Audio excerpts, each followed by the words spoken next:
Hello everyone, and welcome to a quick tutorial on how to build a no-fail assessment using Google Forms.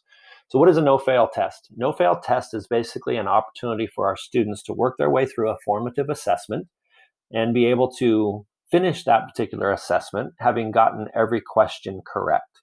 Now, they will have worked their way through being able to get that every question correct by possibly getting an answer incorrect, but getting a tutorial and getting a review and being able to work their way through it that way. So what does a no-fail test look like? Well, if you look to the right, you can see my chicken scratches from the first time I designed this and put this together. It takes a little bit of time to figure it out, but this was me mapping my way through in my mind how I would work my way through and putting this together. So and we're going to show you what it looks like here in just a second. What are the benefits of a no-fail test? Well, it builds confidence in our students. It builds new learning and applying that new learning in the moment. And it's very real time in that learning, and gives them a chance to be able to know that when they finish with this particular assessment, they've gotten every answer correct. So how do you build and create that no-fail test? Well, let's go ahead and take a look. The first thing that you're going to do is open up a new Google form. And as you open up that new Google form, you just want to give it a title. And I'm going to show you a completed version here in just a minute, but on the no-fail test template, and we give that first section a no-fail test question number 1. The first thing we need to do is add a question. And so this is where you would put the text for your question number 1. And then let's just say we're going to have this be a multiple choice. And so for this, we're going to put A, B, C, and D. We want this to be required, so we're going to mark required down here at the bottom. And right now, it's just a basic multiple choice question test where we would mark the correct answer and the incorrect, and whenever they finish this question, it would just send them on to the next section. We don't have a next section yet, but I want to, down here with these 3 ellipses at the bottom, click on Go to Section Based on Answer. All right, and you'll notice that it'll change this to Go to Next Section. Now, there is no next section yet, but we're going to add a next section. So right here is Add a Section. This is Add a Question. So you'll see when I click on Add a Section that I now have section 1 of 2 and section 2 of 2. So here I'm going to title this Tutorial for Question number 1.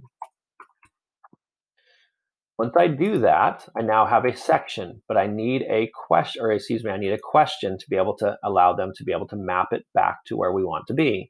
So I'm going to put this as Tutorial for question number 1. Now I could do this for each of the different answers. I could do this for, I have a different tutorial for answer A if it's incorrect, answer C if it's incorrect, answer D if it's incorrect, assuming that B is the correct answer. And that's what we're going to do for this particular example. But right now, I'm going to have answers that are incorrect for A, C, and D all mapped to this one tutorial to help them be able to get the correct answer. So I am going to put I'm not going to put tutorial for question 1 here. I'm going to put I am ready to return to question number 1. And we're just going to mark this as yes. Yes. We're going to mark this as required, and we're going to change it again to Go to Section Based on Answer. So as I come up here, you'll notice and remember that it says Continue to Next Section. So I want B to say Continue to Next Section, which I'll explain just in just a second. But I want A to take them to the tutorial because it's an incorrect answer. I want C to take them to the tutorial because it's also an incorrect answer. And I want D to take them to the tutorial because it's also an incorrect answer. I then want, after they finish with the tutorial, I want this to map them back to question number 1. All right. Now I'm going to talk about how you add the tutorial pieces of information in there in just a second. But let's say I want to then add my second question. I'm going to come back up here and I'm going to add a section, and it will put it in between these two. So I want my tutorials to all be at the end of my overall test. Just for me personally, that's how it helps me. And on here, I'm going to put the text for my question number 2. And let's again say that this is going to be multiple choice. So I'm going to add a question. Whoops. Sorry, I entered that incorrectly. We want this to be no fail. Question number 2. And I want this to be the text of the question. And again, we want it to be multiple choice. So I'm going to go A, B, C, D. required, go to section based on answer. Okay, now I want to keep, for my own sake of organizing, I want to keep my tutorials in order of my questions as well. So again, remember, I want to add a section. So I add a section. I'm going to title this tutorial for question number 2. I'm going to add a question. That question is going to be, I am ready to return to question number 1, or excuse me, to question number 2. I'm going to type in here, yes. I'm going to require it. I'm going to then go to section based on answer. So I want this to return them to the no-fail question number 2. Let's say for question number 2, I want C to be the correct answer, right? So look, we're on no-fail question number 2. I want C to be the correct answer. So I want the incorrect answers to all take them to the tutorial for question 2.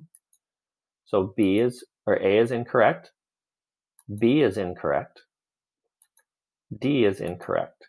So now the incorrect answers are taking them to the tutorial for question 2. The correct answer is going to take them to the next section. Up here, the correct answer is going to take them to the next section, which is going to be this section here. So from question 1 to 2. That's the basics of how you're going to set it up. You can then add as a tutorial a number of different things. So in this particular spot, I could add in here an image. If I click on this, I can add an image that is potentially going to be helpful for a tutorial. I can add a video, right? If I click on this to YouTube to have them watch that, I could add text, okay, of a link right in here to a reading particular section, whatever I wanted to add in this particular spot to be able to allow that tutorial to happen. Again, I could do a tutorial for question 1A, 1C, 1D, any different tutorials if you wanted. Right now, we're just keeping it simple. So what does a final one look like? This is one that I've done for World War II. So you'll notice here's the first question that has to do with appeasement. If I click on it in edit mode, you'll notice that it says go to section 2, okay, which is the formative assessment for question number 2, okay, or however it's set up, right? And so as we do this and as we look at this and scroll down, you'll see that question 1 is there, question 2, question 3. I keep scrolling. As I get to the tutorial for question number 1, you'll see that there is a video for appeasement. I understand and I'm ready to return to the question, and it's mapping them back to question number 1. Question number 2 is a tutorial that is a link, okay, of something to read that has to do with the Great Depression, World War II. Again, a link, okay, a video again. You can set it up however you want to.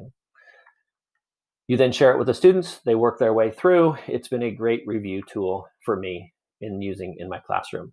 That's how you do a no-fail test. Hopefully that helps and you can put together one to use in your own classroom. Thank you.